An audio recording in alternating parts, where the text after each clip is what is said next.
আমরা 31টি দল ছিলাম ঐক্যমত্য কমিশনের ওই বৈঠকগুলোতে। সেখানে 26টি দল তারা পিআরের পক্ষে মত দিয়েছে এবং সেই দলগুলোর মধ্যে তারা প্রফেসর ডক্টর ইউনূস সাহেবকে খোলাখুলিভাবে বলেছেন যে একমাত্র দেশে এই যে দুর্নীতি, সন্ত্রাস, মাদক, বক এগুলো থেকে এবং ভোট ডাকাতি, ভোট চুরি, বাক্য ছিনতাই, দিনের পর রাতে হওয়া, তারপরে এককভাবে নির্বাচন করা, দামি প্রার্থী দেওয়া, এটার জন্য প্রয়োজন পিআর পদ্ধতি নির্বাচন। আপনারা সবাই জানেন, বারবার বলেছি, আমিও বলেছি, আপনারাও জানেন যে 91 দেশে কি পিআর পদ্ধতি আছে। এই পিআর পদ্ধতি হলো একটা সুষ্ঠু জনমতের প্রতিফলনের একটা সুষ্ঠু একটা পদ্ধতি পিআর। আমরা পরিষ্কার বলেছি, আপনি এই জিনিসটা বিবেচনা করেন, যদি পিআর পদ্ধতি আগামীতে নির্বাচন না দেন তাহলে এইটার উপর একটা আপনার রেফারেন্ডাম দেন, একটা গণভোটের ব্যবস্থা করেন। এর আগে দেশে অনেকবার গণভোট হয়েছে। জিয়া রহমান সাহেবকে প্রেসিডেন্টকে চাই কে চায় এর উপর গণভোট হয়েছে। এরশাদ সাহেবকে চাই কি চায় এর মধ্যে গণভোট হয়েছে। কিন্তু 53 বছরের জঞ্জাল নিরসন করার জন্য সারা দুনিয়ার তথ্য জরিপ নিয়ে আমরা যে প্রস্তাবটা দিয়েছি, অধিকাংশ রাজনৈতিক দল যে প্রস্তাবটা দিয়েছে পিআর পদ্ধতি এইটা বাস্তবায়নের জন্য আপনি একটা গণভোটের ব্যবস্থা করেন। ওনারা নোট রেখেছেন, ওনারা বলেছেন বিষয়গুলো চিন্তা ভাবনা ওনারা করবেন, আবারও বৈঠক হবে। আর একটা কথা বলেছি, সমস্ত আইন শৃঙ্খলা সম্পূর্ণ ব্যর্থ হয়ে পড়েছে, সব আপনার ভেঙে পড়েছে। কোথাও কোনো আইন শৃঙ্খলা রক্ষাকারী বাহিনীর দৃশ্যমান কোনো অগ্রগতি আমরা দেখতে পাই নাই। আজকের চিটাগাং বিশ্ববিদ্যালয়ে যে ঘটনা ঘটছে, এত কিছু মারামারির পরে দুইজন প্রফেসর কান্দাকাটি করছে ফেসবুকে, তারপরে সে পুলিশ আসে নাই, আর্মি আসে নাই। তারপরে এই যে মিটফোর্ডে যে ঘটনা ঘটলো, কতবার নৃশংস নির্মম, এমনি করে সারা দেশে এইভাবে যে সন্ত্রাস চলছে, এই সন্ত্রাস এখনই তো বন্ধ করতে পারে না। আর 30 বছর যখন নির্বাচন হবে তখন কিভাবে এই বাক্য ছিনতাই রোধ করবে, জাল ভোট বন্ধ করবে, সিল কাটা বন্ধ করবে, এইটা আমরা পরিষ্কার বলছি। এইটা এখনো আমাদের আস্থা এইটার উপর আসে নাই। আপনি আমাদের এই আশ্বস্ত করবেন কিভাবে একটা সুষ্ঠু সঠিক নির্বাচন। এরপর এটা বলছি লেভেল প্লেইং ফিল্ড। এখনই ওনারা কোনো কোনো দলকে প্রধান দিয়ে কথা বলে। আমরা বলেছি যে না, এদেশে ভোট হলো পরিবর্তনশীল, ভোট কিন্তু পরিবর্তনশীল। আপনি জানেন প্রথম ভোট ছিল মুসলিম লীগের ভোট পরিবর্তন হয়ে গেছে যুক্ত ফ্রন্টের ভোট পরিবর্তন হয়ে গেছে আওয়ামী লীগের ভোট পরিবর্তন হয়ে গেছে বিএনপির ভোট পরিবর্তন হয়ে গেছে জাতীয় পার্টিতে, আবার এসে বিএনপিতে, আবার আসে আওয়ামী লীগে। এইভাবে কিন্তু ভোট পরিবর্তনশীল। কিন্তু কেউ আপনি বলতে পারেন না অমুক দল বড় দল, অমুক দলে এত ভোট আছে, এই চিন্তা আপনারা করবেন না। আপনারা বিভাজন সৃষ্টি করবেন না, সুন্দর সঠিক একটা ইলেকশন করবেন। আর সেই ইলেকশনটা পিআর পদ্ধতির মাধ্যমে হতে হবে এবং এর আগে সংস্কার চাই এবং বিচার চাই। এই সংস্কার বিচার ছাড়া একটা সুষ্ঠু সঠিক নির্বাচন হবে না। আর পিআর পদ্ধতি ছাড়াও শতভাগ জনমতের প্রতিফলন ঘটবে না। আপনাদের মাধ্যমে জাতির কাছে মেসেজ পৌঁছে দেওয়ার জন্য অনুরোধ জানিয়ে আমি আমার বক্তব্য শেষ করছি। আমা তৌফিকি ইল্লা বিল্লাহ।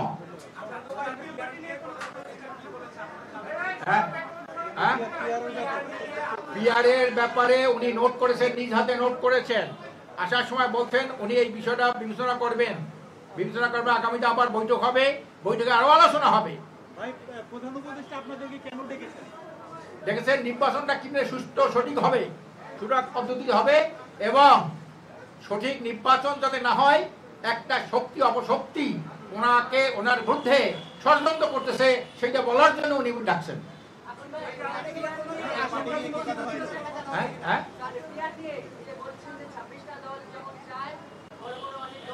বড় বড় অনেক না একটা দল, বড় অনেক দল না একটা গণভোট। সেটা হলো গণভোট চাইছি আমরা, যে এইটার আগে একটা গণভোট দেন, এইটা ফাইনাল করেন, এইটা আপনি সিলেক্ট করেন, তারপরে আপনি নির্বাচন দেন। হ্যাঁ, আমরা আওয়ামী লীগের যে বক্তব্য, আওয়ামী লীগের মধ্যে, আওয়ামী লীগের শুধু বিচার চাই না, আওয়ামী লীগ কর্মকাণ্ড আওয়ামী লীগ দল হিসেবে নিষিদ্ধ চাই, তার সাথে সাথে জাতীয় পার্টি এবং চৈত্র দল যারা এই আওয়ামী লীগের সহযোগিতা করেছে, ফ্যাসিস্ট আওয়ামী লীগের সহযোগিতা করেছে, তাদের সবাই দল কার্যক্রম নিষিদ্ধ চায়।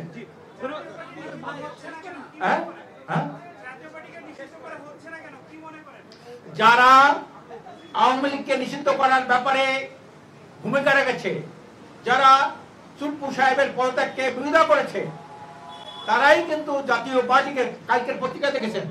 কালকের 3টা দল ওনার সাথে কথা বলেছেন, 2টা দল নিষিদ্ধ চায়, একটা দল নিষিদ্ধ চায় না।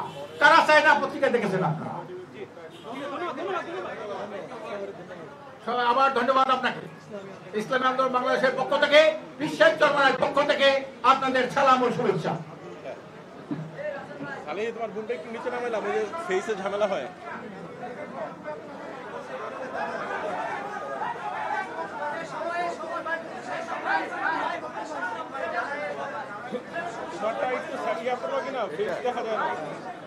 কোনটা ক্যামেরা ঝামেলা হয়?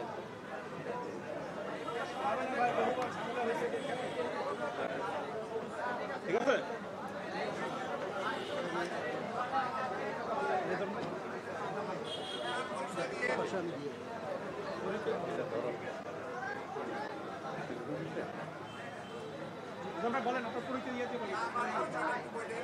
জি, আসসালামু আলাইকুম। আমি Redwan Ahmed, liberal democratic party এলডিপির সেক্রেটারি জেনারেল। আমার সাথে আমার সভাপতি কর্নেল অলি আহমেদ সাহেবও ছিলেন, তো উনি চলে গেছেন। তো আমি আজকে প্রধান উপদেষ্টা মহোদয়ের ডাকে সাড়া দিয়ে আমার দলের পক্ষ থেকে 2 জন, কর্নেল অলি আহমেদ, বীর বিক্রম এবং আমরা যোগদান করেছিলাম। তো প্রধান উপদেষ্টা মহোদয়ের জিজ্ঞাসা ছিল যে আমাদের ঘোষিত নিরপেক্ষ জাতীয় সংসদ নির্বাচনে আমরা কি কি পদক্ষেপ গ্রহণ করতে পারি। তো আমরা আমাদের দলের পক্ষ থেকে কিছু সাজেশন মাননীয় প্রধান উপদেষ্টাকে দিয়েছি। অনেকে অবশ্য আলোচ্য সূচির বাইরেও অনেক কথা বলেছেন, কিন্তু আমার শ্রদ্ধেয় সভাপতি মহোদয় এবং আমরা এই আলোচ্য সূচির উপরেই আমরা আলোকপাত করেছি। আমরা বলেছি যে সুনির্দিষ্ট কিছু বিষয় আপনাদের লক্ষ্যবস্তু হিসাবে সেই লক্ষ্যে পৌঁছার জন্য জিনিসগুলো বাস্তবায়ন করতে হবে।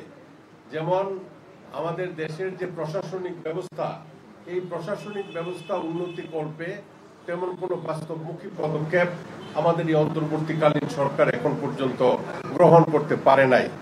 অবশ্য আপনারা নিশ্চয়ই অনুধাবন করে থাকবেন, দীর্ঘ 17 বছর একটা রাজনৈতিক দল ক্ষমতায় ছিল এবং তিনি সেই রাজনৈতিক দল তাদের অনুসারীদেরকে বিভিন্ন জায়গায় এই দীর্ঘ 15-16 বছর বয়সে এমনভাবে বসিয়েছে যে আজকে মনে করেন যে উপজেলা প্রশাসন থেকে জেলা প্রশাসন এবং এর উপরেও তাদের সব রিক্রুটরাই এখন পর্যন্ত আছে এবং তাদের শাসনামলে মূলত 90% লোক তাদের নিজস্ব পরিচয়ের লোক না হলে কেউ কোনো রকম চাকরিতে যেতে পারতো না। তো তারপরে এদের মধ্য থেকেই কাউকে না কাউকে নিয়ে তো দেশের সরকার পরিচালনা করতে হবে, যারা সরকারি কর্মকর্তা কর্মচারী আছেন। তবে এটা যতটুকু নিরপেক্ষ করার স্বার্থে সরকারের পদক্ষেপগুলো গ্রহণ করা দরকার, সেগুলোর ব্যাপারে আমরা কিছু সুনির্দিষ্ট সাজেশন রেখেছি। তো সেগুলোর ব্যাপারে আমি কিছু বলতে চাই না, কারণ এটা অত্যন্ত গোপনীয় জিনিস, আমি আপনাদের সামনে এটা প্রকাশ করব না। তবে মাননীয় স্বরাষ্ট্র উপদেষ্টা মহোদয়, ডিসি বা এসপি, আপনার ওসি বা অন্যান্য স্তরে পুলিশের যে লোকদেরকে লটারি করে আপনার বিভিন্ন জায়গায় ট্রান্সফার করবেন, এটা অত্যন্ত একটা শিশুসুলভ কথা। এইভাবে কোনোদিন প্রশাসন চলে না বা পুলিশি ব্যবস্থা চলে না। দেশের কোন জায়গাতে কি ভার্নারেবল এরিয়া আছে, সেই জায়গাগুলোতে এসপি কেমন যোগ্যতা সম্পন্ন যাওয়া উচিত, সেটা তার অবস্থার উপর ভিত্তি করে সেই জায়গাতে বদলি হবে। ভার্নারেবল অনেক থানা আছে, সেই জায়গাগুলোতে নির্বাচনী এলাকা আছে, সেই জায়গায় কেমন পুলিশি ব্যবস্থা করে সেই জায়গাগুলো আপনার প্রপারলি অ্যাড্রেস করতে হবে, সেই বিষয়গুলো সেই দক্ষতার সাথে বিবেচনা করেই জায়গাগুলো নির্ধারণ করে অফিসারদের বদলি করতে হবে। আরেকটা জিনিস আপনারা অবগত আছেন আমাদের চেয়েও বেশি, যে আমাদের দেশে যে অস্ত্র লুণ্ঠন হয়েছিল, এই লুণ্ঠনকৃত অস্ত্র সম্পূর্ণভাবে এখন পর্যন্ত আমরা এগুলো উদ্ধার করতে পারি নাই। তবে সরকারের আরও কঠোর ব্যবস্থা গ্রহণ করা উচিত, যেইভাবে এই অস্ত্রগুলো উদ্ধার করা যায়। কারণ মানুষের জীবনযাত্রা কোনো স্বাভাবিক অবস্থা থাকবে না যদি এই অস্ত্রধারীদের হাতে অস্ত্র থাকে। এই বিষয়গুলো মূলত আমাদের মধ্যে আলোচনা হয়েছে। তবে কোন দলকে নিষিদ্ধ করা উচিত, কোন দলকে করা উচিত না, এগুলো আজকের কোনো আলোচ্য সূচি ছিল না। সুতরাং এই ব্যাপারে আমরা আলোকপাত করি নাই। তো আমি আশা করব আমরা যারা নির্বাচনের পক্ষে, আমরা নির্বাচনের একটা পক্ষ শক্তি হিসাবে অবাধ, সুষ্ঠু, নিরপেক্ষ নির্বাচন, যাতে প্রধান উপদেষ্টা মহোদয় একটা দৃষ্টান্তমূলক নির্বাচন করবেন বলে তিনি জাতিকে আশ্বস্ত করেছেন। নির্বাচনটি যদি সুষ্ঠু হয় এবং নির্বাচনের মাধ্যমে নির্বাচিত প্রতিনিধিরাই দেশ শাসন করবেন এবং যুগে যুগে কালে কালে সেটাই প্রমাণিত হয়েছে যে একটা নির্বাচিত সরকারই হচ্ছে মানুষের ভোটে নির্বাচিত জনগণের ইচ্ছা আকাঙ্ক্ষার প্রতিফলন ঘটাতে পারে। কোনো অন্তর্বর্তীকালীন সরকার বা তত্ত্বাবধায়ক সরকার মানুষের আশা পূরণের জন্য যথেষ্ট নয়। তো আমি আপনাদের সবাইকে ধন্যবাদ জানাচ্ছি। খোদা হাফেজ, আসসালামু আলাইকুম। পিআর পদ্ধতিতে আসলে আলোচনা করার বিষয় ছিল না। আপনারা যারা সাংবাদিক আমাদের চেয়ে ভালো বুঝবেন, ভালো জানবেন, পিআর পদ্ধতিতে দেশ পরিচালনা আমাদের উপমহাদেশে, এমনকি বিশ্বের উন্নত দেশ ইংল্যান্ড এবং আমেরিকাতেও পিআর পদ্ধতি নাই। আমাদের পার্শ্ববর্তী দেশ ভারতে পিআর পদ্ধতি নাই। পিআর পদ্ধতিতে যে সকল রাজনৈতিক দলগুলো আজকে নির্বাচন চাচ্ছেন, তারা কিন্তু ঐক্যমত্য কমিশনের আলোচনার শুরুতে আমাদের যে পার্লামেন্ট, এই পার্লামেন্টে পিআর পদ্ধতি কেউ দাবি করেন নাই। এখন যখন গভর্নমেন্ট একটা শিডিউল ডিক্লেয়ার করছে, কিছু কিছু রাজনৈতিক দল পিআর পদ্ধতি প্রবর্তনের কথা বলছেন। তারা দুনিয়ার ইতিহাস জানা উচিত যে ইটালির মতো দেশে 1948 থেকে আপনার 2023 পর্যন্ত 50 বার সরকারের রদবদল হয়েছে। এবং আমাদের পার্শ্ববর্তী দেশ এই রাজতন্ত্র যাওয়ার পরে নেপালে এই 10 বছরে 6 বার সরকার পরিবর্তন হয়েছে। এটা কোনো সাকসেসফুল পদ্ধতি নয়, এটা সাকসেসফুল পদ্ধতি নয়।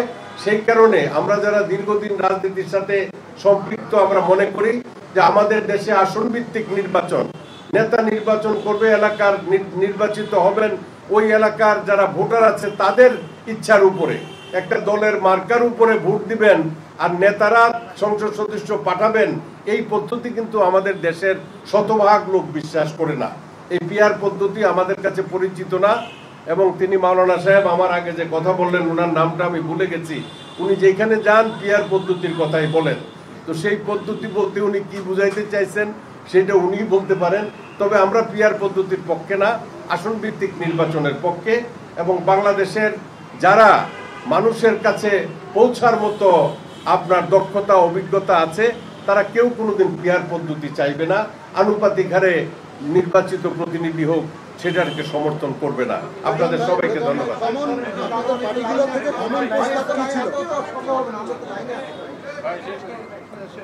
কমন প্রস্তাব ছিল এই নির্বাচন অনুষ্ঠানের লক্ষ্যে আমরা এই দেশের সকল রাজনৈতিক দল এই নির্বাচনটাকে সুষ্ঠুভাবে করার জন্য সবাই মিলে আমরা একটা এই প্রধান উপদেষ্টার নেতৃত্বে সমস্ত রাজনৈতিক দল দিয়ে আপনার উপজেলা, জেলা এবং কেন্দ্রীয় পর্যায়ে আপনার সমস্ত কিছু আপনার পর্যালোচনা করে সুনির্দিষ্ট কিছু প্রস্তাব দিয়ে আমরা নির্বাচনটাকে কিভাবে সুষ্ঠু করব এটার জন্য কমিটি গঠন করা। এই প্রস্তাবের সাথে আমরা মোটামুটিভাবে সবাই ঐক্যমত পোষণ করেছি। জি বলেন। 15 তারিখের আগে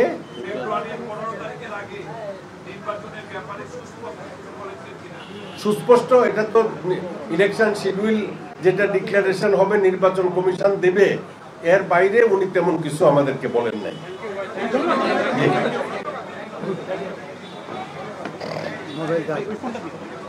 আবার টেলিফোনটা কোথায়?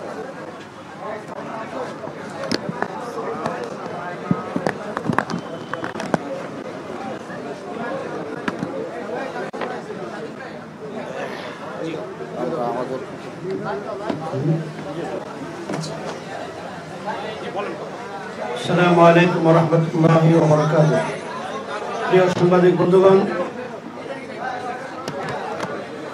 আমরা হেফাজতুল ইসলাম বাংলাদেশের পক্ষ থেকে মাননীয় প্রধান উপদেষ্টা আজকে আমাদেরকে আমন্ত্রণ করেছেন, দাওয়াত দিয়েছেন। আমাদের হেফাজত ইসলাম বাংলাদেশের সংগ্রামী মহাসচিব হযরত মাওলানা শেখ সাজিদুর রহমান এবং যুগ্ম মহাসচিব আমি মাওলানা আজিজুল হক ইসলামাবাদী আমরা আজকের এই বৈঠকে উপস্থিত হয়েছি। আমরা আমাদের পক্ষ থেকে সরকারকে কয়েকটি সুনির্দিষ্ট দাবি উপস্থাপন করেছি। যেহেতু সরকার একটি সাংবিধানিক সংস্কারের দায়িত্ব নিয়েছেন, আওয়ামী ফ্যাসিবাদী সরকার বাংলাদেশের সংবিধানের রাষ্ট্র পরিচালনার মূলনীতির মূল ভিত্তি সর্বশক্তিমান আল্লাহর উপর আস্থা ও বিশ্বাসকে মুছে দিয়েছেন। আমরা আজকে দাবি জানিয়েছি সংবিধান সংস্কারে সংবিধানের যে মূলনীতি আল্লাহর উপর আস্থা ও বিশ্বাস সেটাকে পুনর্বহাল করার জন্য আমরা সরকারকে দাবি জানিয়েছি যে 2000 যে নতুন জুলাই সনদ প্রণয়ন হচ্ছে, এই জুলাই সনদ ঘোষণার আগেই পিলখানা হত্যাকাণ্ডের বর্ণনা জুলাই সনদে রয়েছে, কিন্তু 2013 সালের শাপলা চত্বরে যে গণহত্যা চালিয়েছে, ইতিহাসে যে বর্বরতম হত্যাকাণ্ড হয়েছে, এটা জুলাই সনদে রাখার জন্য আমরা দাবি করেছি। এবং 21 সালে মোদি বিরোধী আন্দোলনে আমাদের অনেক ভাই শাহাদত বরণ করেছেন, হাজার হাজার আলেমদেরকে বিনা কারণে মিথ্যা মামলা দিয়ে গ্রেফতার করা হয়েছে। তাদের এই অবদানকে জুলাই সনদে সংযোজন করার জন্য আমরা দাবি করেছি। আমরা সরকারের কাছে দাবি করেছি জুলাই অভ্যুত্থানের অন্যতম একজন কাণ্ডারি গণ অধিকার পরিষদের সভাপতি বিপি নূরের উপরে যে নেককারজনক হামলা হয়েছে, এই হামলাকারীদেরকে চিহ্নিত করে বিচারের মুখোমুখি করার জন্য আমরা সরকার প্রধানের কাছে দাবি করেছি। নির্বাচনকালীন সরকার আমাদের কাছ থেকে পরামর্শ চেয়েছেন নির্বাচন অবাধ, সুষ্ঠু, নিরপেক্ষ কিভাবে করা যায়। আমরা বলেছি আওয়ামী ফ্যাসিবাদী সরকারের যারা দোসর, সন্ত্রাসী, ক্রিমিনাল, তাদেরকে চিহ্নিত করে গ্রেফতার করুন। দ্বিতীয় নম্বর, প্রশাসনে যারা আওয়ামী চেতনা লালন করে, যারা প্রকাশ্যে এই ফ্যাসিবাদী সরকারের পক্ষে অবস্থান নিয়েছে, তাদেরকে চিহ্নিত করে তাদের পদ থেকে সরিয়ে দেওয়ার জন্য আমরা দাবি করেছি। সর্বশেষ আমাদের মহাসচিব আল্লামা শেখ সাজিদুর রহমান তিনি দেশের সকল রাজনৈতিক পক্ষকে যারা বিগত 15টি বছর আওয়ামী ফ্যাসিবাদী শক্তির হাতে নির্যাতিত, নিপীড়িত, গুম খুনের শিকার হয়েছেন, সকল আওয়ামী ফ্যাসিবাদ বিরোধী রাজনৈতিক শক্তি ও রাজনৈতিক শক্তি সবাই যেন ঐক্যবদ্ধ থাকে, দেশের বিরুদ্ধে দেশীয় আন্তর্জাতিক সকল ষড়যন্ত্র যেন মোকাবেলা করার আমরা ঐক্যবদ্ধ থাকতে পারি। ফ্যাসিবাদ বিরোধী আন্দোলনে আমরা যেভাবে দৃষ্টান্ত স্থাপন করেছি ঐক্যবদ্ধভাবে, আগামী দিনেও দেশের বিরুদ্ধে, দেশের স্বার্থের বিরুদ্ধে, দেশের মৌলিক চেতনার বিরুদ্ধে এবং ইসলাম মুসলিম সভ্যতার সংস্কৃতির বিরুদ্ধে যদি কোনো দেশি বিদেশি চক্রান্ত হয় এবং এই অন্তর্বর্তীকালীন সরকার যারা গণ অভ্যুত্থানে আমাদের সন্তানদের রক্তের বিনিময়ে আজকে ক্ষমতায় আছেন, তারা যেন অবাধ, সুষ্ঠু, নিরপেক্ষ এবং জনগণের কল্যাণ হয় এরকম একটি নির্বাচন উপহার দিতে পারে, এইরকম পরিবেশ তৈরি করার জন্য রাজনৈতিক দলগুলো যেন ঐক্যবদ্ধ থাকে, আমরা সকল রাজনৈতিক দলকে ঐক্যবদ্ধ থাকার আহ্বান করেছি। হেফাজত ইসলাম একটি অরাজনৈতিক সংগঠন, দেশের নাগরিক হিসেবে আমাদের সাংবিধানিক অধিকার হিসেবে আমরা সরকারকে এই পরামর্শগুলো দিয়েছি যেন দেশের মানুষ তাদের নির্বাচিত প্রতিনিধিকে পার্লামেন্টে পাঠাতে পারে এবং একটি অবাধ, সুষ্ঠু, নিরপেক্ষ নির্বাচনের মাধ্যমে দেশের জনগণ যেন একটা নির্বাচিত সরকার পায়, সেই ব্যবস্থা গ্রহণ করার জন্য আমরা সরকার প্রধানের কাছে দাবি করেছি। আপনাদেরকে অনেক ধন্যবাদ, সবাইকে ধন্যবাদ। আসসালামু আলাইকুম।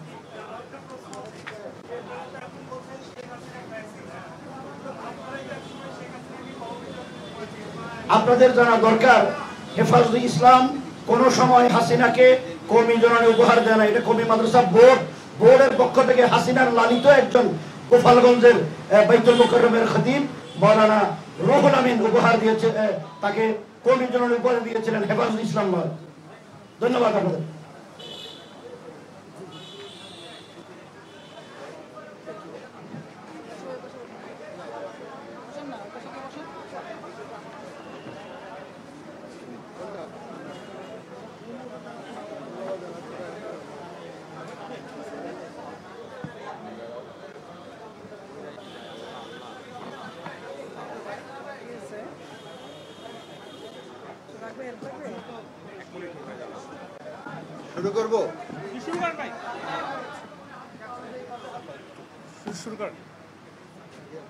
শুরু করব।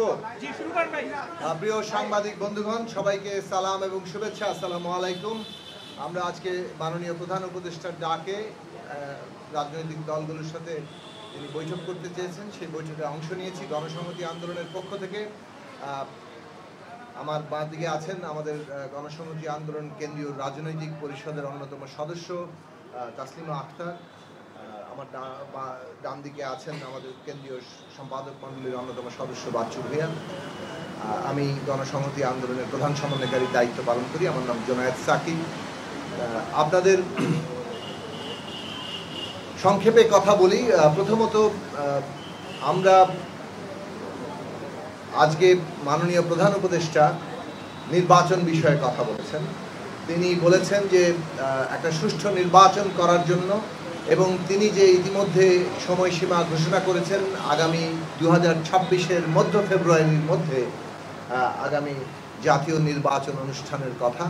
এই জাতীয় নির্বাচন অনুষ্ঠান করতে তাঁর সরকার বদ্ধপরিকর, এবং তারা একটা সুষ্ঠু গ্রহণযোগ্য নির্বাচন আয়োজন করতে চান, উৎসবমুখর নির্বাচন আয়োজন করতে চান। জনগণ যাতে অবাধে বিনা ভয়ে তারা ভোট দিতে পারে, এবং সকল প্রার্থীরা তারা যাতে নির্বাচনে প্রার্থিতা করতে পারে কোনো ভয়, কোনো রকম চাপ, কোনো রকম প্রতিকূল পরিস্থিতি ছাড়াই, সেটা তার সরকার অঙ্গীকারাবদ্ধ।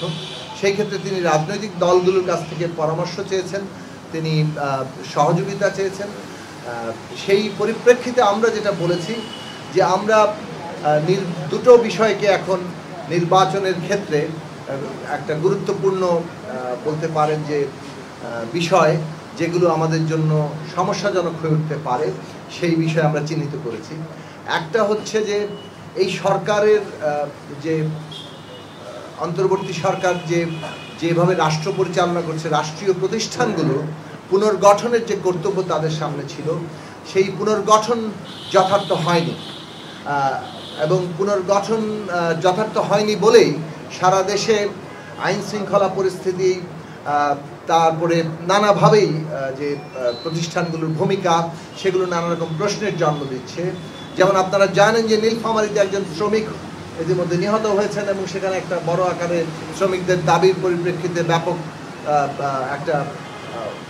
এক ধরনের আইন শৃঙ্খলা বাহিনীর তারা সেখানে আক্রমণ করছে। নুরুল হক নূরের ঘটনার উল্লেখ হয়েছে, এবং এই সব বিষয়ে রাজনৈতিক মহলে একটা অনিশ্চয়তার জায়গা তৈরি করছে। এখন এই ক্ষেত্রে রাজনৈতিক দলগুলোর মধ্যেও নানা ধরনের বিরোধের জায়গা তৈরি হতে পারে। ফলে আমরা মনে করছি যে পরিবেশের প্রশ্নটি নির্বাচন আয়োজনের ক্ষেত্রে সবচেয়ে গুরুত্বপূর্ণ প্রশ্ন হয়ে উঠবে, এবং এটাই একটা বড় বাধা হয়ে উঠতে পারে। ফলে আমরা সরকারের কাছে আহ্বান জানিয়েছি, আমাদের দলের পক্ষ থেকে আমরা যে প্রস্তাবটি তুলেছি সেটা হচ্ছে যে আন্দোলনকারী রাজনৈতিক দলসমূহ, অন্ততপক্ষে যারা ঐকমত্য কমিশনের প্রতিনিধিত্ব করছেন, এই রাজনৈতিক দলগুলোকে নিয়ে এবং সরকার এবং নির্বাচন কমিশনের প্রতিনিধিদের নিয়ে এমনভাবে একটা নির্বাচনের পরিবেশ এবং যে পরিস্থিতি, সেটা সমন্বয় করার জন্য, সেটার মনিটর করার জন্য একটা কমিটি গঠন করা দরকার। এই সমন্বয় কমিটি পুরো পরিস্থিতি মনিটর করবে। দেশের কোথাও যদি কোনো সংঘর্ষ হয়, কোথাও যদি কোনো সমস্যার সৃষ্টি হয়, পরিবেশ বিঘ্নিত হয়, তারা সেই রিপোর্ট করবে, এবং সরকার, রাজনৈতিক দল, নির্বাচন কমিশন ঐক্যবদ্ধভাবে এটাকে একটা মোকাবেলা করবে। সেই ক্ষেত্রে রাজনৈতিক দলগুলোর যে ডিরেকশন, এটা আসলে একেবারে প্রান্ত পর্যন্ত সেটা যেতে পারে। ফলে পরিবেশের এই প্রশ্নটি ঠিক করার জন্য এটা এমন নয় যে নির্বাচনকালীন সময়ে জানুয়ারি মাসে, ফেব্রুয়ারি মাসে গিয়ে এটা আসলে করতে হবে। এই সেপ্টেম্বর মাসেই আমরা এটা দাবি করেছি যে এটা গঠনের উদ্যোগ নেওয়া দরকার, এবং এখন থেকে এটা কাজ শুরু করা দরকার, যাতে করে নির্বাচনের প্রস্তুতিকালীন সময়েই সবচেয়ে কম সমস্যার সৃষ্টি হয় এবং সেগুলো আমরা সমাধান করতে পারি। ফলে এটা একটা বড় প্রশ্ন। দ্বিতীয় প্রশ্ন যেটা হচ্ছে যে বিচার এবং সংস্কারের কথা আমরা বলে এসেছি, বিচার অব্যাহত রাখা এবং বিচারকে আরও দৃশ্যমান করা, এটা একটা যেমন জরুরি, তেমনি সংস্কার তো ঐকমত্য আমরা হয়েছি, কিন্তু বাস্তবায়ন কিভাবে হবে এটা নিয়েও কিন্তু রাজনৈতিক দলগুলোর মধ্যে একটা বিরোধের জায়গা আছে, সেটাও আমাদের নিরসন করার জায়গা দরকার। আমাদের প্রস্তাব হচ্ছে, যে সমস্ত সংস্কার প্রস্তাব আমরা সবাই ঐকমত্য হয়েছি কিন্তু সেগুলি সংবিধানের সাথে সংশ্লিষ্ট নয়, এই সব সংস্কারগুলো এই অন্তর্বর্তী সরকারি অর্ডিন্যান্সের মাধ্যমে কার্যকর করতে পারে। পরবর্তী নির্বাচিত প্রতিনিধিরা এইটাকে র্যাটিফাই করবেন। দ্বিতীয় প্রশ্নে আমরা বলেছি যে সংবিধান সংশ্লিষ্ট প্রশ্নগুলোর মধ্যে যেসব বিষয়ে পূর্ণ ঐকমত্য তৈরি হয়েছে সেইগুলো আগামী নির্বাচিত জনপ্রতিনিধিরা বাস্তবায়ন করতে বাধ্য থাকবেন, এই রকম কোনো একটা আইনি বাধ্যবাধকতা তৈরি করা যেতে পারে। আমরা এটার জন্য ইতিমধ্যে ঐকমত্য কমিশনেও বলেছি যে সরকার এই ক্ষেত্রে প্রয়োজনে আদালতের পরামর্শ নিতে পারে, নিয়ে এই বিষয়ে একটা আইনি বাধ্যবাধকতার কোনো একটা কাঠামো তৈরি করতে পারে। অন্যদিকে সংবিধান সংশ্লিষ্ট যেসব প্রশ্নে ঐকমত্য হয়নি, নোট অফ ডিসেন্ট আছে, আপত্তি আছে, মতপার্থক্য আছে, এইটা ফয়সালা করবে জনগণ। জনগণের ভোটের মধ্য দিয়ে, নির্বাচনের মধ্য দিয়ে এটার ফয়সালা হবে। অনেকের অনেক রকম দাবি আছে এবং আমরা দেখছি এই সমস্ত রাজনৈতিক দলের দাবিগুলো নিয়ে একটা বিরোধের জায়গা সৃষ্টি হয়েছে। কিন্তু এটা ফয়সালা করবে কি? কেউ কারোর উপর চাপিয়ে দিতে পারে? শান্তিপূর্ণ গণতান্ত্রিক উত্তরণে কারো দাবি কেউ কারোর উপর চাপিয়ে দিতে পারে না। জুলাই গণঅভ্যুত্থান একটা সমষ্টিগত উদ্যোগের ফসল, জনগণের সংগ্রামী অংশগ্রহণ, আত্মত্যাগের উপর দাঁড়িয়ে জুলাই গণঅভ্যুত্থান হয়েছে। কাজেই সেখানে কোনো একটি পক্ষ তার কথা মতো সমস্ত কিছু চাপিয়ে দিতে পারে না। জনগণই শেষ পর্যন্ত নির্ধারণ করবে কোনটা শেষ পর্যন্ত সঠিক কিংবা কাকে তারা বিজয়ী করবেন। ফলে নোট অফ ডিসেন্ট সাধারণভাবে যে সমস্ত আমাদের বিভিন্ন দলের প্রস্তাব আছে কিন্তু যেগুলো ঐকমত্য হয়নি, সেইগুলো মীমাংসা করা আগামী নির্বাচনে হবে। যারা সংখ্যাগরিষ্ঠ হবেন সেই অনুযায়ী সেই পরিবর্তনগুলো হবে এবং চলবে। এবং আমরা আরেকটি প্রশ্ন বলেছি যে সংস্কার যাই ঘটবে সেটা যাতে টেকসই হয়, কেননা সংবিধানের মৌলিক সংস্কার এটা টেকসই করতে গেলে এটা কেবলমাত্র সংশোধনী দিয়ে হবে না। অন্যদিকে গণপরিষদের দাবি যারা করছেন, এখানে যেহেতু নতুন সংবিধান লেখা নিয়ে কোনো ঐকমত্য হয়নি, সেটাও আসলে খুব এখানে কার্যকর হওয়ার জন্য কোনো বাস্তবতা তৈরি করে না, কোনো ঐকমত্য নাই।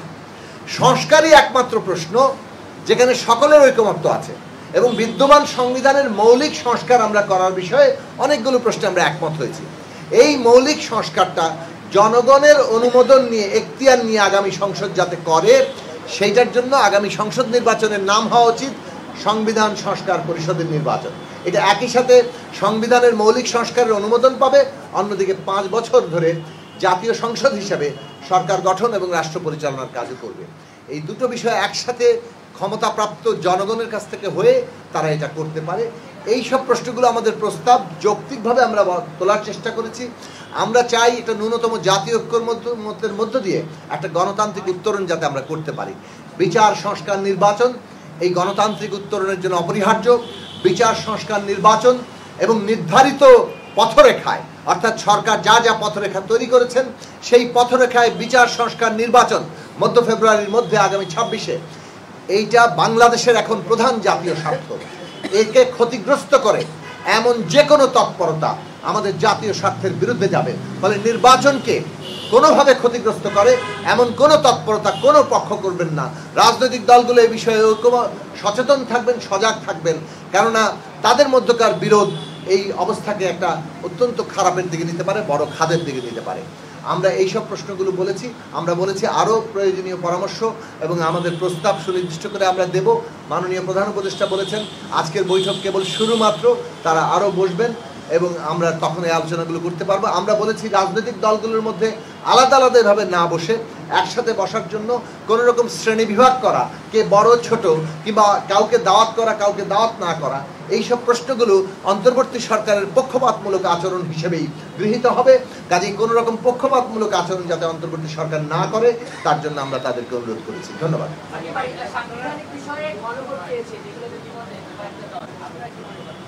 দেখুন, সংবিধান পরিবর্তন, সংবিধান হচ্ছে আমাদের একটা গণতান্ত্রিক রাষ্ট্রের ভিত্তি। জনগণের ইচ্ছা এবং অভিপ্রায়ের প্রকাশ হিসেবে সংবিধান কিভাবে রাষ্ট্রটা পরিচালিত হবে তার মূল কথাগুলো সেখানে থাকে, সেটা মৌলিক আইন কিংবা সর্বোচ্চ আইন। এখন এই সংবিধানের মধ্যে বলা আছে আমরা একটা প্রতিনিধিত্বমূলক গণতান্ত্রিক ব্যবস্থা, জনগণের প্রতিনিধি নির্বাচনের মধ্য দিয়েই আসলে এখানে একটা পার্লামেন্ট গঠিত হচ্ছে। ফলে জনগণের যে সার্বভৌম ক্ষমতা সেটা পার্লামেন্টের মধ্য দিয়ে প্রযুক্ত হচ্ছে, তার প্রতিনিধিদের মধ্য দিয়ে প্রযুক্ত হচ্ছে। এই ক্ষেত্রে এই আধুনিক প্রতিনিধিত্বশীল গণতান্ত্রিক ব্যবস্থার বৈশিষ্ট্য হচ্ছে জনগণের ইচ্ছা এবং অভিপ্রায়ের প্রকাশ এই তার নির্বাচিত প্রতিনিধিদের মধ্য দিয়েই হবে। ফলে পার্লামেন্ট গঠন ছাড়া তার ইচ্ছা এবং অভিপ্রায়ের প্রকাশটা আসলে অন্য কোনোভাবে করা যায় না। হ্যাঁ, বিপ্লবের মধ্যে দিয়ে হতে পারে, কিন্তু তখনও একটা পার্লামেন্ট লাগে। নির্বাচন ছাড়া কোনো বিপ্লবী দেশও, বিপ্লবী পরিবর্তনও আসলে শেষ পর্যন্ত সংবিধান কিংবা ইত্যাদি গঠন করতে পারেনি। ফলে গণভোটই করেন আর যে কিছুই করেন, কেউ যদি অর্ডিন্যান্সও করে, তাহলে এই সব কিছুই কিন্তু শেষ পর্যন্ত আমাদেরকে পার্লামেন্টে র্যাটিফাই করতে হবে। সুতরাং একটা পার্লামেন্ট ছাড়া কোনোভাবেই আমরা সংবিধানের এই মৌলিক সংস্কারকে শেষ পর্যন্ত চূড়ান্ত কিংবা সম্পন্ন করতে পারবো না।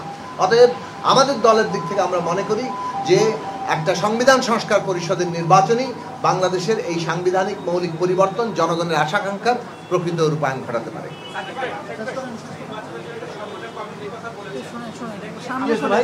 সামনে শোনেন না, আপনি সামনে শোনেন।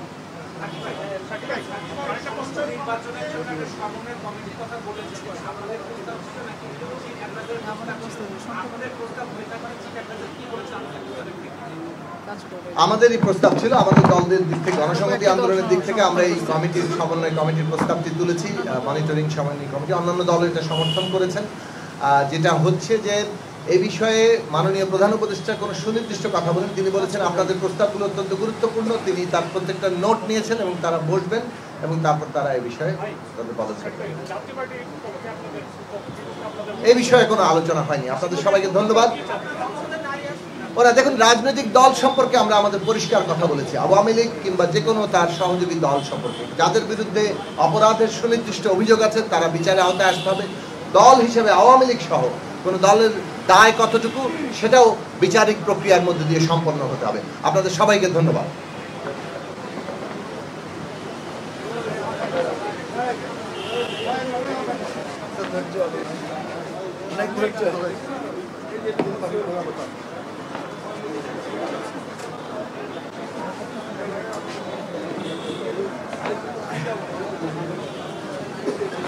আসসালামু আলাইকুম। আপনাদের ধন্যবাদ যে ধৈর্য ধরে আপনারা এতক্ষণ আছেন। আমরা আজকে প্রধান উপদেষ্টার আহ্বানে এসে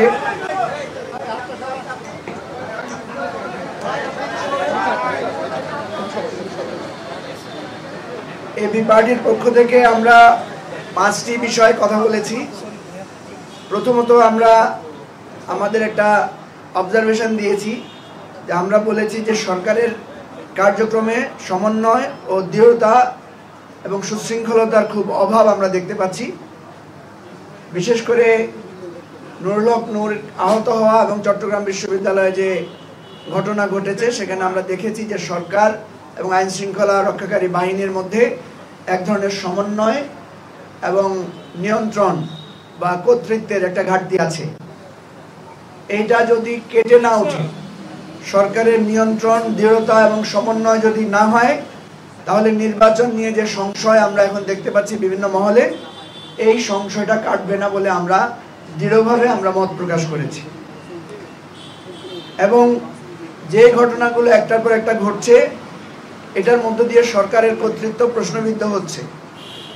ফলে আমরা একটা পরামর্শ দিয়েছি যে আইন শৃঙ্খলা রক্ষাকারী বাহিনীর যতগুলো বাহিনী আছে সবগুলোকে নিয়ে আলাদাভাবে প্রধান উপদেষ্টা যাতে টপ টু বটম সবার সাথে একদিন একটা মিটিং করেন এবং সেখানে যাতে একদম প্রধান থেকে শুরু করে একদম সিপাহী পর্যায়েও যাতে ভার্চুয়াল এবং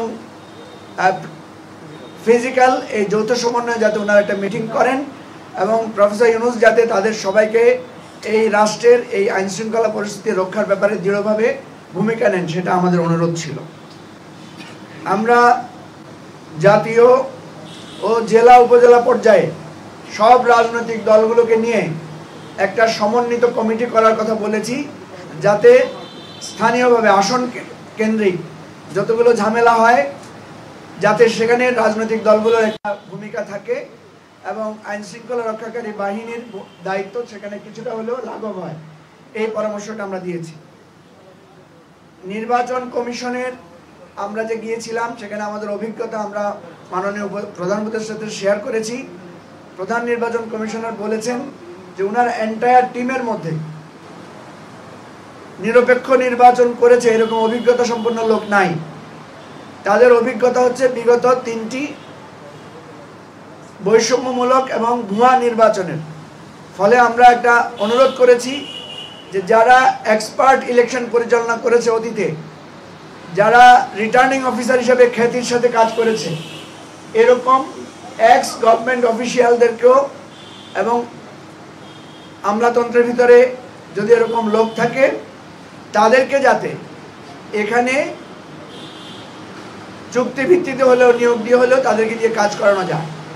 আর প্রশাসনের নিয়োগের ব্যাপারে যে লটারি সিস্টেমের কথা বলা হয়েছে, আমরা বলেছি লটারি সিস্টেম না করে বরং কোথায় কেমন রিস্ক আছে, কোন জেলা উপজেলায় গুরুত্ব আছে সেটাকে কেন্দ্র করে যাতে ওনারা ব্যবস্থাটা করেন, সেটা আমরা কথা বলেছি।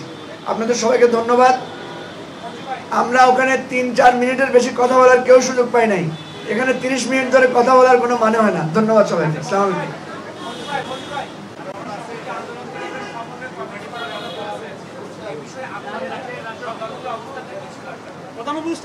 প্রধান উপদেষ্টা বলেছেন, আমরা এগুলো নোট করেছি, উনি একটা টিম বলছেন আমরা বসে এটা পর্যালোচনা করব এবং এখন থেকে উনি বলেছেন আপনাদের কথাগুলো আবার আমরা আপনাদেরকে ফলো আপ দিব, যে আপনাদের কোনটাকে আমরা গ্রহণ করলাম এটার ব্যাপারে উনি বলেছেন আমাদেরকে ফিডব্যাক দিবেন। প্রধান উপদেষ্টা আরও কতগুলো কথা বলেছেন। উনি বলেছেন যে নির্বাচন যে চ্যালেঞ্জ, এটাকে সবাই মিলে ফেস না করা ছাড়া কোনো উপায় নাই এবং নির্বাচনের ব্যাপারে যেই দূরত্বগুলো আছে, যেই প্রশ্নগুলো আছে, এগুলো উনি সবাইকে অনুরোধ করেছেন আপনারা স্যাক্রিফাইস করেও আস্তে আস্তে একটা ঐক্যমত্যের জায়গায় পৌঁছার জন্য। সবাইকে ধন্যবাদ।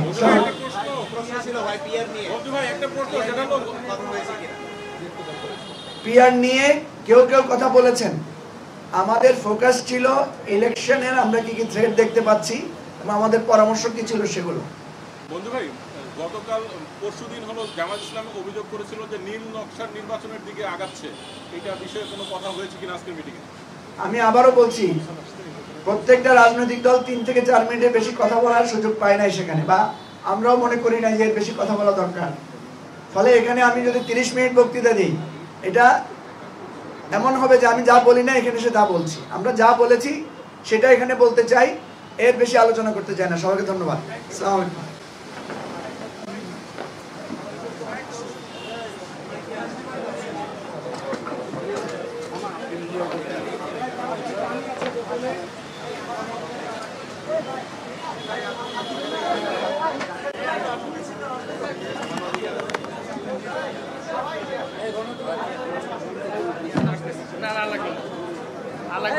লাগবে না, আসো, চলে আসো।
উপস্থিত সাংবাদিক বন্ধুগণ,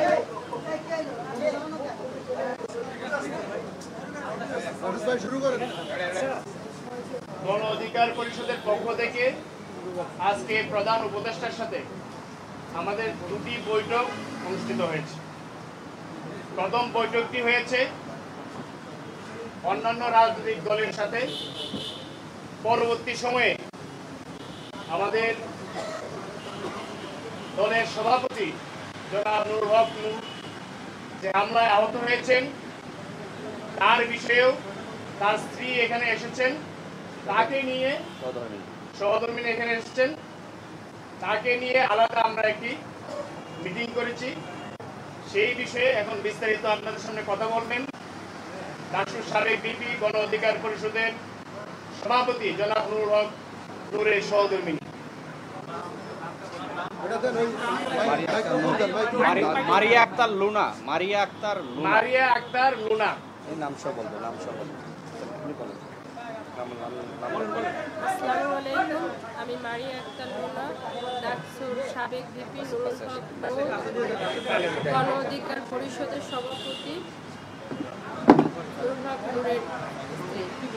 আজকে আমাকে মাননীয় প্রধান উপদেষ্টা ডেকেছিলেন নূরের শারীরিক খোঁজখবর নেওয়ার জন্য এবং সম্পর্কে জানার জন্য।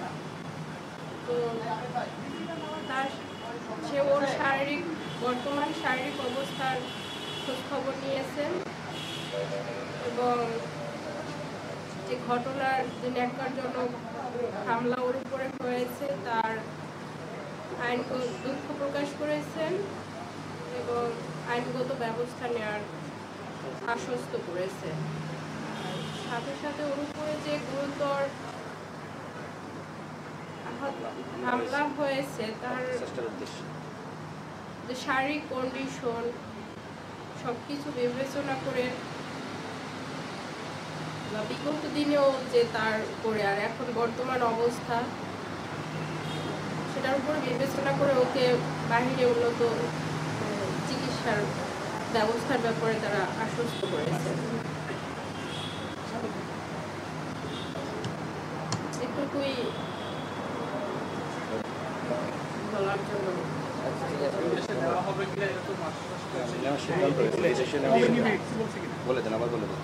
বিদেশে নেওয়ার ব্যাপারে স্পেসিফিক ডেট বা নির্ধারণ করা হয়নি, বাট বলছেন যে ওর শারীরিক এখনো তো ও স্টেবল হয়নি, মানে যাওয়ার জন্য তো মিনিমাম একটা ওর যে শারীরিক কন্ডিশন এখনো গতকাল বিকেলেও ওর আবার মানে গতকাল দুপুর পর্যন্ত মোটামুটি একটু ছিলেন, বাট ওকে আইসিইউ থেকে এখন বেডে স্থানান্তর হয়েছে ওর মেনলি ক্রাউড ম্যানেজমেন্টের জন্য। যখন আইসিইউতে ছিল অনেক মানে যেহেতু একজন জাতীয় পর্যায়ের একটা পরিচিত মুখ সবাই দেখার জন্য ভিড় করছে, সো জায়গায় তো আরও অনেক রুগী আছে, তো তাদের সেফটির ব্যাপারটা মাথায় রেখে ওকে কেবিনে করা হয়েছে ওই জায়গায় ট্রিটমেন্টের জন্য। ও কালকে দুপুর পর্যন্ত মোটামুটি ছিল, বাট বিকেল থেকে ওর আবার ব্লিডিংটা শুরু হয় নাক থেকে,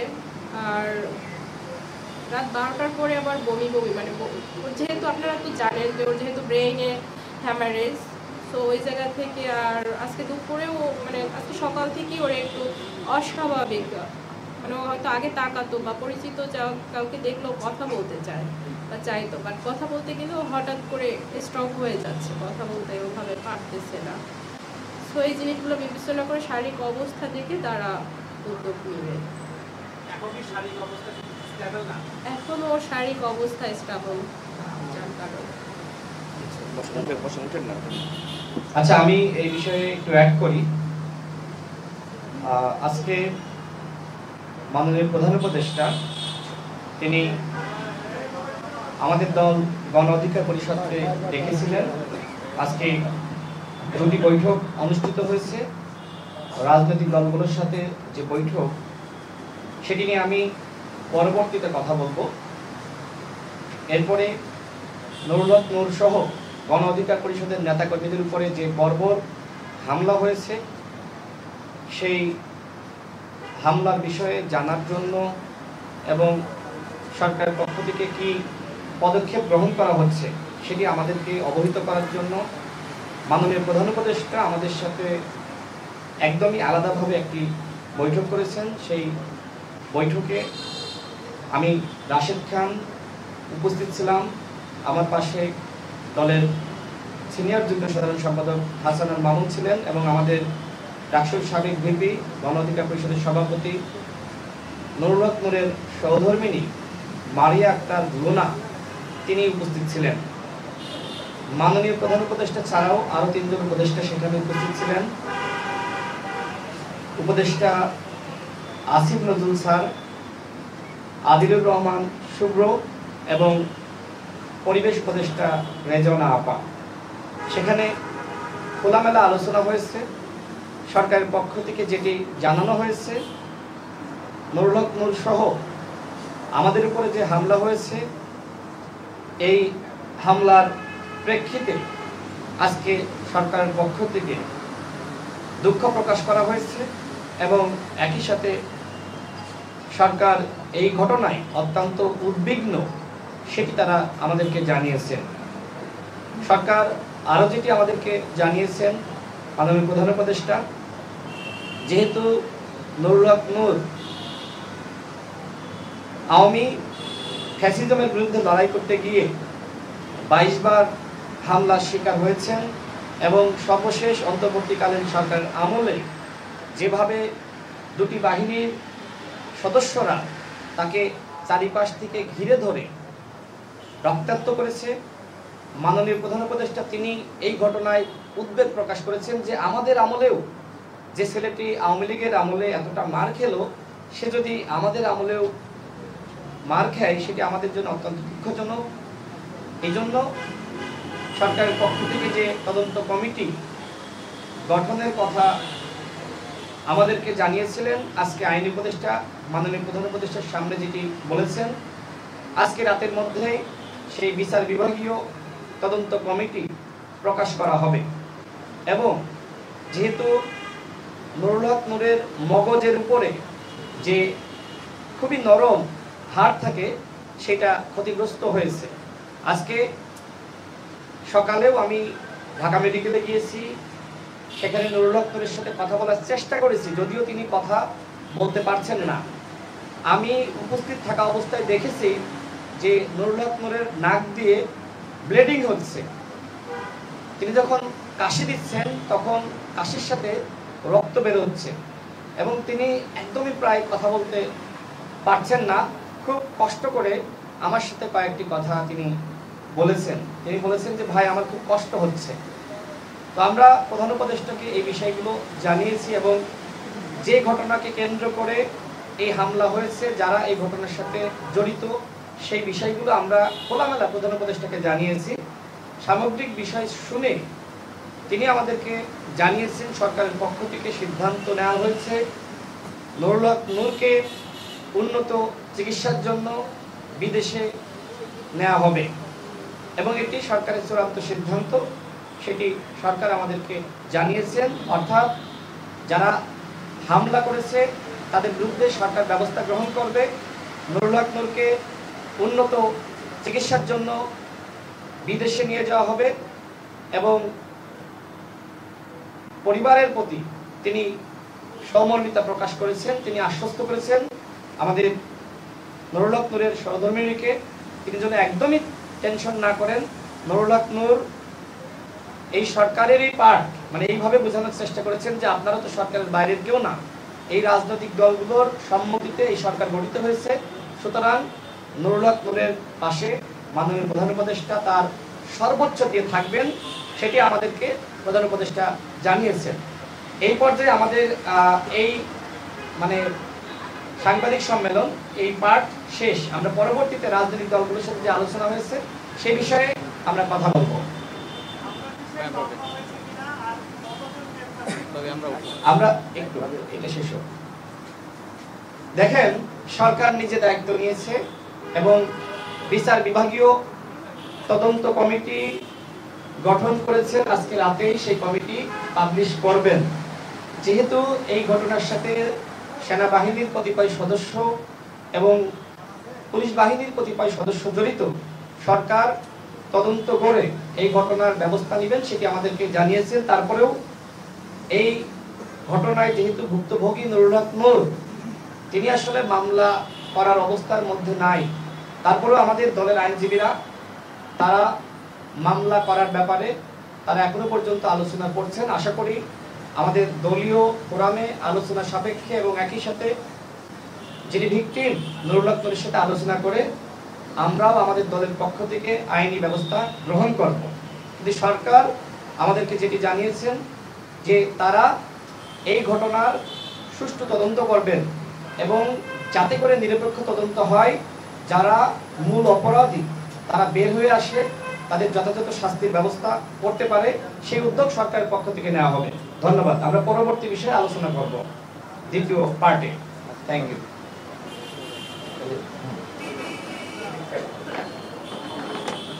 হ্যাঁ ঠিক আছে, ঠিক আছে, দিয়ে দাও। এই সেটটা লাগবে। যাইতে বসো, যাইতে বসো, যাইতে বসো। হ্যাঁ না ওইটা শেষ হলে এটা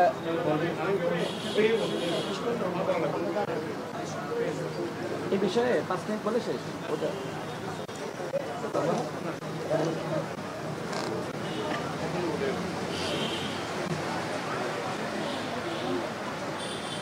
প্রিয় সাংবাদিক ভাইরা, আসসালামু আলাইকুম। আজকে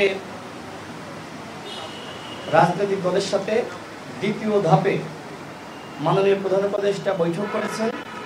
তিনি শুরুতে দলগুলোকে ধন্যবাদ জানিয়েছেন এবং আগামীতে কিভাবে একটি অবাধ সুষ্ঠু নিরপেক্ষ নির্বাচন জাতিকে উপহার দিতে পারেন সেজন্য আমাদের কাছ থেকে পরামর্শ চেয়েছেন এবং সহযোগিতা প্রত্যাশা করেছেন। আমরা আমাদের দল গণ অধিকার পরিষদের পক্ষ থেকে শুরুতেই জানিয়েছি, গণ অধিকার পরিষদের সংগ্রামী সভাপতি নুরুল হক নূরের উপর যে হামলা হয়েছে সে বিষয়ে আমরা বিস্তারিত তুলে ধরেছি। শুধুমাত্র আমরাই না, সেখানে উপস্থিত প্রায় প্রত্যেকটি দল প্রধান উপদেষ্টাকে অবহিত করেছেন। নুরুল হক নূরের মতন একজন জনপ্রিয় গ্রহণযোগ্য জাতীয় পর্যায়ের নেতা, তিনি এইভাবে দুটি বাহিনীর দ্বারা যে আক্রান্ত হয়েছেন এই ঘটনার নিন্দা প্রায় প্রত্যেকটি রাজনৈতিক দলের প্রধান নেতারা জানিয়েছেন। এছাড়া আমাদের দলের পক্ষ থেকে আমরা আরও যেটি জানিয়েছি যে মাননীয় প্রধান উপদেষ্টা যারা এই মুহূর্তে প্রশাসনে রয়েছে, বিভিন্ন বাহিনীতে রয়েছে, যারা বিভিন্ন বাহিনীর প্রধান, তারা কি আপনার সরকারের আনুগত্য প্রকাশ করছে? তারা কি আপনার সরকারকে সহযোগিতা করছে?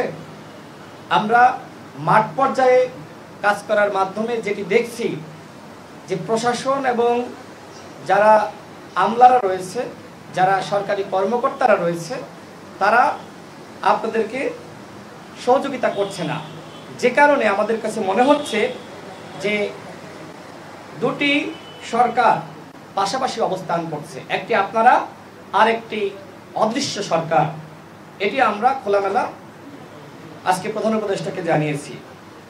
যেহেতু আরেকটি কনফিউশন পুরো জাতির মধ্যে, এই মুহূর্তে কি আসলে সংবিধান আছে নাকি নাই? অনেকে নতুন সংবিধানের দাবি করছে, অনেকে সংস্কারের কথা বলছে।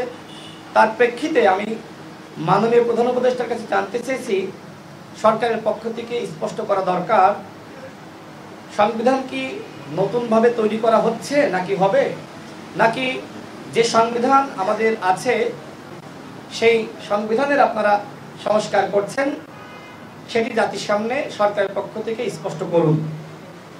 গণভোটের যে আলোচনা অনেক দল করছে, আমি সে বিষয়ে যেটি বলেছি যে মাননীয় প্রধান উপদেষ্টা আপনি একবার বলেছিলেন বাংলাদেশের বাস্তবতায় গণভোট করার সুযোগ নাই।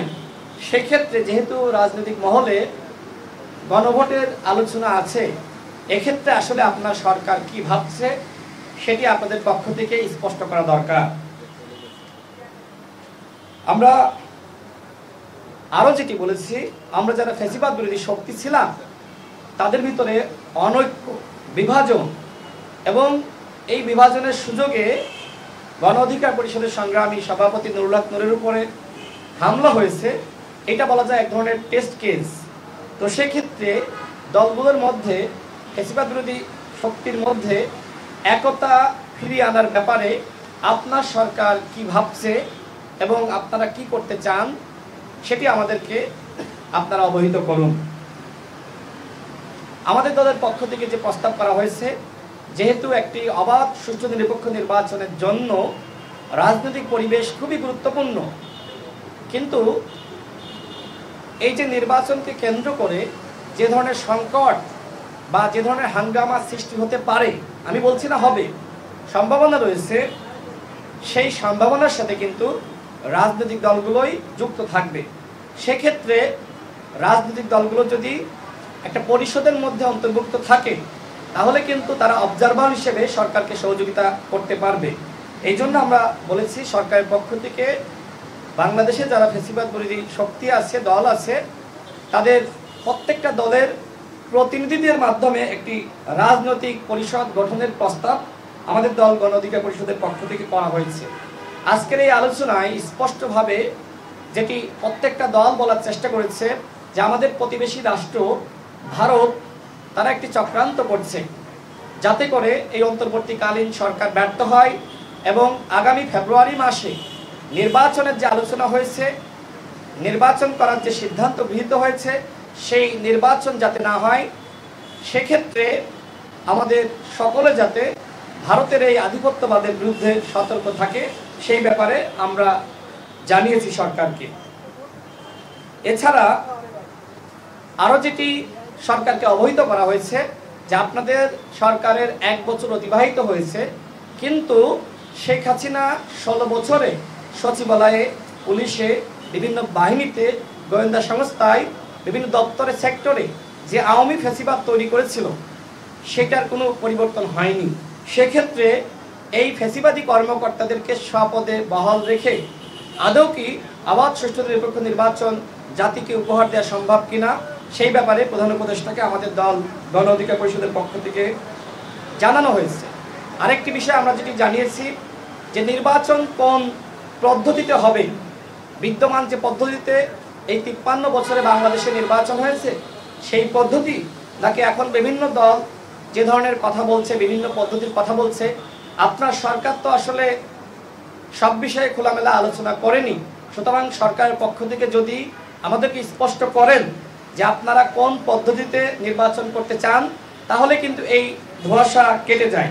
আমরা সর্বশেষ যেটি মাননীয় প্রধান উপদেষ্টাকে জানিয়েছি সেটি হলো প্রত্যেকটা দল যাতে এই নির্বাচনে অংশগ্রহণ করে সেই ধরনের পরিবেশ সৃষ্টি করা এবং দলগুলোকে আস্থায় নেওয়ার ব্যাপারে সরকারের আরও বেশি আন্তরিকতা দরকার। আরেকটি বিষয় কয়েকটি দলের পক্ষ থেকে সরকারকে জানানো হয়েছে, আমরাও জানিয়েছি, সরকার প্রথম ধাপে 3টি দলের সাথে আলাদা আলাদা বৈঠক করেছে। এই ব্যাপারে আমাদের মতামত হলো যে এই সরকার সর্বদলীয় একটি সংলাপের আয়োজন করতে পারত, কিন্তু যখন 3টি দলকে ডেকে নিয়ে বলে যে এই 3টি দল বাংলাদেশের বৃহৎ দল, তাহলে কি বাকিরা ছোট দল? বাকিদের সাথে এক ধরনের বৈষম্য সৃষ্টি করা হচ্ছে, যে কারণে আমরা বলেছি আর কোনো বৈঠক যাতে আলাদাভাবে না হয়, আপনারা পরবর্তীতে যে কোনো সংলাপ সেটি যেন সর্বদলীয় সংলাপ হয়। আপনাদেরকে অসংখ্য ধন্যবাদ। আসসালামু আলাইকুম।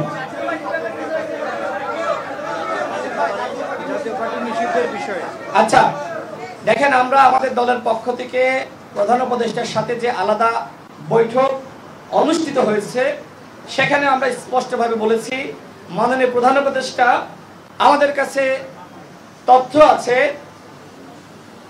চাপার কাঁধে ভর করে আপা ফিরে আসতে পারে, এবং আমরা এটিও বলেছি যে বাংলাদেশের গোয়েন্দা সংস্থা 18 সালে নির্বাচন করেছে, 14 সালে নির্বাচন করেছে, 24 সালে নির্বাচন করেছে। সুতরাং আমরা যতটুকু মনে করছি বাংলাদেশের গোয়েন্দা সংস্থা এবং আমাদের প্রতিবেশী রাষ্ট্রের গোয়েন্দা সংস্থা তারা এরকম একটি প্ল্যান করছে জাতীয় পার্টিকে আবারও বিরোধী দল বানানো। এটা আমরা প্রধান উপদেষ্টাকে জানিয়েছি, তিনি আমাদেরকে বলেছেন তাই নাকি, তিনি একটু বিস্মিত হয়ে আমাদেরকে জানিয়েছেন। আমরা সরকারকে বলেছি আওয়ামী লীগ যে অপরাধ করেছে ঠিক একই ধরনের অপরাধ করেছে জাতীয় পার্টি এবং 14 দল। সুতরাং আওয়ামী লীগকে আপনারা যেভাবে নিষিদ্ধ করেছেন ঠিক একই প্রক্রিয়ায় জাতীয় পার্টি এবং 14 দলকে নিষিদ্ধ করতে হবে। আমরা প্রধান উপদেষ্টাকে স্মরণ করিয়ে দিয়েছি আমাদের দল গণ অধিকার পরিষদের পক্ষ থেকে জাতীয় পার্টি এবং 14 দলকে নিষিদ্ধ করার জন্য তার বরাবর একটি স্মারকলিপি দিয়েছিলাম, এবং নির্বাচন কমিশনেও আমরা আরেকটি অভিযোগ দিয়েছিলাম যাতে করে জাতীয় পার্টি এবং 14 দলের নিবন্ধন স্থগিত করা হয়। আমরা আজকেও সরকারকে এই বিষয়ে স্পষ্ট বলেছি, আগামী নির্বাচনে আওয়ামী লীগ, জাতীয় পার্টি, 14 দল এবং ফ্যাসিবাদের যারা দোসর ছিল তারা নির্বাচনে অংশ নিতে পারবে না। আওয়ামী লীগকে যেভাবে নিষিদ্ধ করা হয়েছে, জাতীয় পার্টি এবং 14 দলকে একই প্রক্রিয়ায় সাংগঠনিক কার্যক্রম নিষিদ্ধ করতে হবে। আমাদের দল গণ অধিকার পরিষদের পক্ষ থেকে এই স্পষ্ট বার্তা সরকার প্রধানকে দেওয়া হয়েছে। Thank you.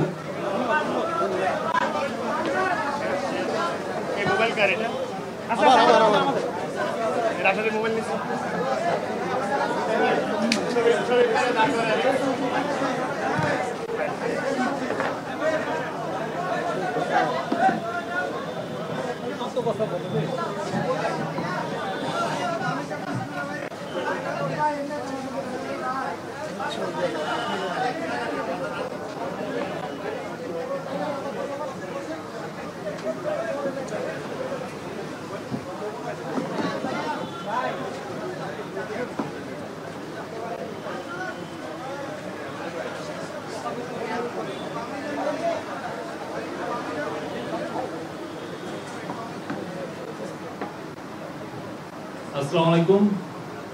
আজকে আপনারা জানেন যে গত পরশু তো প্রথম দফা 3টা পার্টির সাথে মিটিং হয়েছিল। আজকে আরো 7টি পার্টির সাথে আমাদের chief adviser professor Mohammad Yunus meeting করেছেন। মিটিংয়ে অ্যাডভাইজারদের মধ্যে ওয়াহিদুদ্দিন মাহমুদ, সিআর আবরার, আদিলুর রহমান খান এবং রিজওয়ানা হাসান ছিলেন। তো আমি স্যারের যে মেসেজ যেটা ছিল সেটা আমি একটু পড়ে শোনাচ্ছি আপনাদেরকে। যে পার্টিগুলো ছিল সেই পার্টিগুলো হচ্ছে এবি পার্টি, নাগরিক ঐক্য, জনসংহতি আন্দোলন, গণ অধিকার পরিষদ, এলডিপি, ইসলামী আন্দোলন বাংলাদেশ, জাতীয় গণফ্রন্ট ও হেফাজতে ইসলাম বাংলাদেশ। তারা আসলে কি এই ডিসকাশন করেছে অলরেডি, আমার ধারণা যে তারা আপনাদের সাথে সেটা অলরেডি শেয়ার করেছে এখানে। তো আমি চিফ অ্যাডভাইজার যা বললেন সেটা আবারও আমি আপনাদেরকে জানাচ্ছি। প্রধান উপদেষ্টা বৈঠকে সুস্পষ্টভাবে বলেছেন নির্বাচন ফেব্রুয়ারি মানে 2026-এর ফেব্রুয়ারির প্রথমার্ধেই অনুষ্ঠিত হবে। সুষ্ঠু ও উৎসবমুখ নির্বাচনের জন্য রাজনৈতিক দলগুলোর কাছে তিনি পরামর্শ চেয়েছিলেন মিটিংয়ে। তিনি বলেছেন, এটা তার কোট, আপনি লিখতে পারেন কোট হিসেবে, আনন্দ ও উৎসবমুখর পরিবেশে নির্বাচন হবে। জীবনে কখনো ভোট দিতে পারেনি তাদের জন্য এই নির্বাচন ভালো অভিজ্ঞতা দিতে হবে। যারা ভোট দিতে গিয়ে তিক্ত অভিজ্ঞতার সম্মুখীন হয়েছেন পূর্বে, তাদেরও ভালো অভিজ্ঞতা দিতে হবে। কেউ যেন বলতে না পারে যে আমাকে ভোট দিতে দেওয়া হয়নি। যারা অন্তর্বর্তীকালীন সরকারকে নির্বাচন পর্যন্ত পৌঁছাতে দিতে চায় না, তারা যত রকম ভাবে পারে বাধা দিবে। বাংলাদেশের সত্তাকে গড়ে তুলতে তারা বাধা দিবে। তারা সর্বোচ্চ চেষ্টা করবে নির্বাচন বানচাল করার। এমন পরিস্থিতি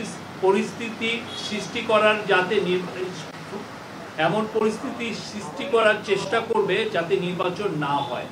এগুলোর কিছু কিছু লক্ষণ এখন দেখা যাচ্ছে, সামনে আরো আসবে।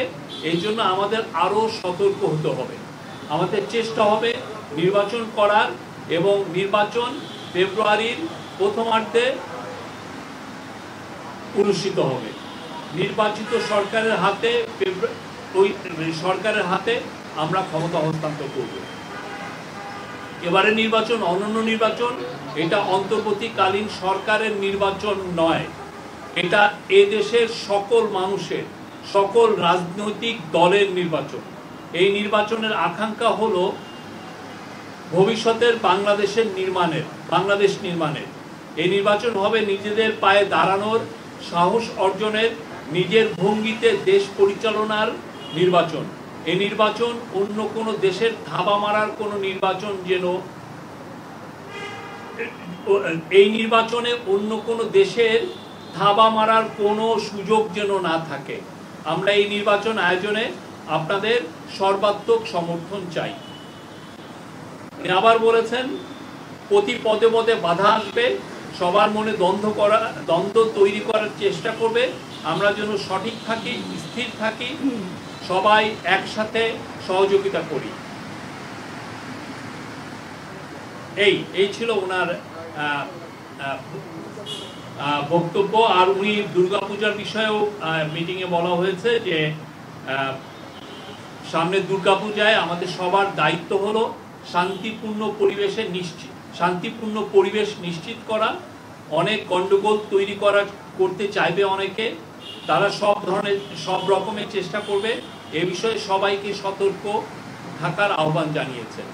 এবং দুর্গাপূজা গত বছর আপনারা দেখেছেন, এবারও উৎসব মুখর পরিবেশে শান্তিপূর্ণভাবে সারা দেশে উদযাপিত হবে। আর একটু মিটিং শেষে নুরুল হক নূরের ওয়াইফ মারিয়া আক্তার, নূরের দুইজন সহকর্মী রাশেদ খান এবং হাসান আল মামুন আমাদের চিফ অ্যাডভাইজারের সাথে দেখা করেন। মিটিংয়ে নূরের ওয়াইফ তার স্বামীর স্বাস্থ্যের একটা আপডেট দেন এবং নূরের ওয়াইফ এবং তার সহকর্মীরা বলেন যে নূরের বিদেশি চিকিৎসা প্রয়োজন এবং তাৎক্ষণিক প্রফেসর ইউনূস এটা শুনে উনি নির্দেশ দিয়েছেন হেলথ মিনিস্ট্রিকে যে তাকে বিদেশে পাঠানোর জন্য, তাকে বিদেশে যেন সর্বোচ্চ ভালো চিকিৎসা দেওয়া হয়, সেটার ব্যবস্থা নেওয়ার কথা উনি বলেছেন। আর হচ্ছে যে সভায় ওইখানে ল অ্যাডভাইজার ছিলেন আসিফ নজরুল, অ্যাডভাইজার আদিলুর রহমান খান এবং রিজওয়ানা হাসান ছিলেন।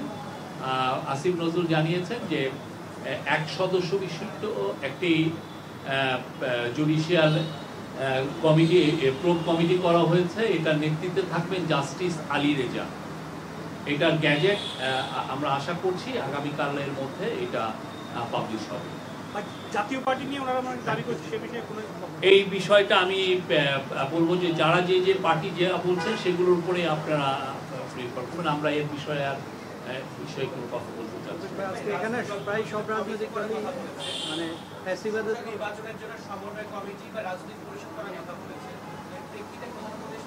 অনেকগুলো সাজেশন এসছে, আমাদের চিফ অ্যাডভাইজার প্রত্যেকটা সাজেশন নোট ডাউন করেছেন, আমরা নোট নিয়েছি এবং সে অনুযায়ী আপনার সামনে উনি নির্দেশ দিবেন। আর স্যার যেটা বলেছেন যে এগুলো নিয়ে আরো মিটিং হবে সামনে। প্রায় সব রাজনৈতিক দল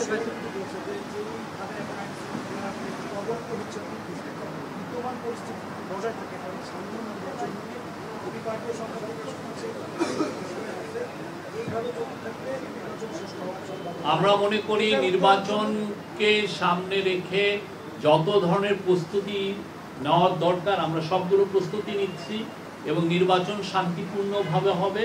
এবং আজকে স্যার বলেছেন এটা একটা অনন্য নির্বাচন হবে, নির্বাচন উৎসব মুখর হবে।